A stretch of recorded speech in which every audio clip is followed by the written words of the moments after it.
मराठी उखाणे आणि बरेच काही या माझ्या यूट्यूब चॅनलवर आज आपण बघूया मटार किंवा वाटाण्याची झटपट होणारी आणि अतिशय टेस्टी अशी भाजी।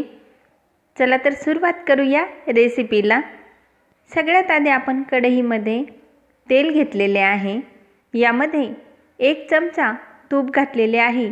याऐवजी तुम्ही बटरही घालू शकता। साजूक तूप घातल्यानंतर जिऱ्याची फोडणी करायची आहे।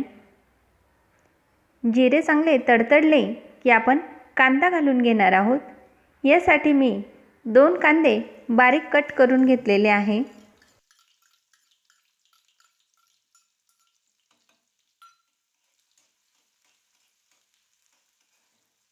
कांदा जरासा परतवून झाल्यानंतर यामध्ये मीठ घालून घ्यायचे आहे, यामुळे कांदा चांगला परतला जातो। आले आणि लसूणची मी अशी पेस्ट करून घेतलेली आहे। हे वाटण तुम्ही मिक्सरलाही वाटून घेऊ शकता। यानंतर टोमॅटोची पेस्ट करून घ्यायची किंवा टोमॅटो बारीक चिरून घेतला तरी चालणार आहे। आता हे सर्व जिन्नस आपण परतवून घ्यायचे आणि यावर थोडा वेळ आपण झाकण ठेवून घेणार आहोत। कांदा आणि टोमॅटो हे चांगले शिजायला हवे, यासाठी आपण झाकण ठेवून घ्यायचे आहे। मीठ टाकल्यामुळे हे दोन्ही जिन्नस चांगले शिजणार आहेत। 2 मिनिटांनंतर झाकण काढून बघायचे, याला तेल सुटलेले आहे। आता हे आपण परतवून बघितले आहे तर कांदा आणि टोमॅटो झालेले आहे शिजून। यानंतर आपण 3 काजू आणि अगदी चमचाभर तीळ घेतलेले आहे। हे दोन्ही आपण दळून याची अशा प्रकारे पेस्ट करून घेतलेले आहे। तुम्ही काजूचे प्रमाण अजूनही वाढवू शकता तुम्हाला आवडत असतील तर। एकदा पुन्हा आपण झाकण ठेवून घ्यायचे आणि अशा प्रकारे हे जिन्नस आपले सर्व झालेले आहेत परतवून। यानंतर मी 3 काजू घातलेले आहे। तुम्हाला हवे असतील तर जास्तही काजू तुम्ही घालू शकता। आता हे सर्व जिन्नस परतवल्यानंतर यामध्ये आता आपण मसाले घालून घेणार आहोत।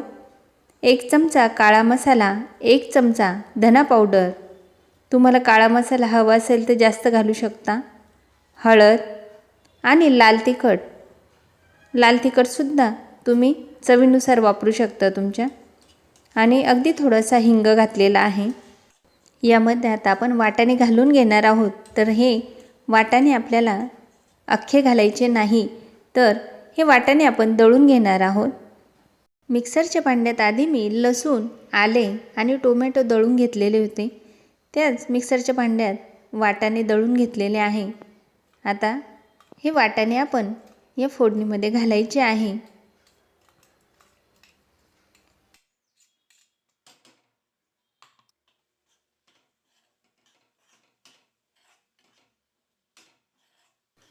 हे चांगले एकजीव करून घ्यायचे मसाल्यामध्ये। सर्व जिन्नस एकजीव झाल्यानंतर यामध्ये आपण मिक्सरला वाटून घेतलेले होते त्याचे पाणी घालून घ्यायचे आहे।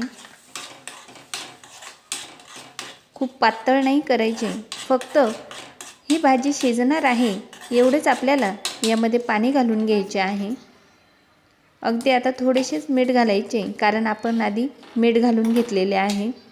यावर आता झाकण ठेवून घ्यायचे आणि 10 मिनिटं वाफेवर ही भाजी होऊ द्यायची। 10 मिनिटांनंतर अशी आपली भाजी तयार झालेली आहे। यामध्ये आता आपण कोथिंबीर घालून घेऊया। या भाजीची टेस्ट एखाद्या नॉनव्हेजच्या भाजीसारखी लागते। तुम्ही नक्की ही भाजी ट्राय करून बघा। आवडली तर लाईक आणि शेअरसुद्धा करा।